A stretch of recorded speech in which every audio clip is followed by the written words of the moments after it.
मित्रांनो, बऱ्याच वेळेला कसं होतं, तुम्ही घ्यायला जाता कोणती तरी एक गोष्ट, कोणत्या तरी एक ब्रँडची किंवा एक कोणती तरी गोष्ट, आणि दुकानदार तुम्हाला सांगतो की याच्यापेक्षा ही गोष्ट चांगली आहे किंवा याच्यापेक्षा ही वस्तू चांगली आहे, हा ब्रँड चांगला आहे म्हणून ती तुम्हाला विकतो. असंच झालं होतं, मला वाटतं मी कॉलेजमध्ये असेन, त्यावेळेला काय झालं होतं, एका मित्राच्या शॉपमध्ये मी बसलो होतो, म्हणजे थोडा लांबचा मित्र होता. मी शॉपमध्ये बसलो होतो, तिथे एक माणूस आला. त्याने एक इंजिन ऑइल मागितलं त्याच्या ट्रॅक्टरसाठी. सर्वो किंवा स्पीड असे एक दोन कंपन्या तरी सांगितलं यापैकी मला द्या म्हणून.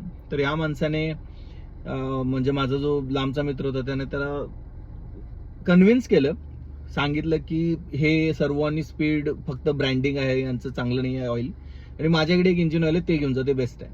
तर तो 5 किंवा 7 लिटरची जी बकेट यायची किंवा डब्बा यायचा, तो त्या ट्रॅक्टरवाल्याला त्याने दिला, आणि तो गावातलाच माणूस होता, ओळखीचाच होता.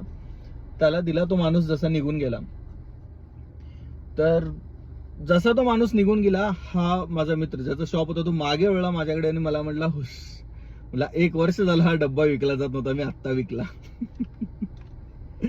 पॉइंट इज, सेल्समॅन तुम्हाला तेच विकतो जे त्याला विकायचं असतं, हे लक्षात ठेवा. कधी तो कितीही गोष्टी सांगत असेल, हे चांगलं आहे, ते खराब आहे, 1% सेल्स पर्सन चांगलेही असतील, मी नाही म्हणत नाही आहे, पण maximum time, most of the time, ज्यामध्ये सेल्समॅनला जास्त कमिशन मिळते किंवा जो प्रोडक्ट त्याचा विकला जात नसतो, तो प्रोडक्ट तो तुम्हाला विकायचा प्रयत्न करत असतो.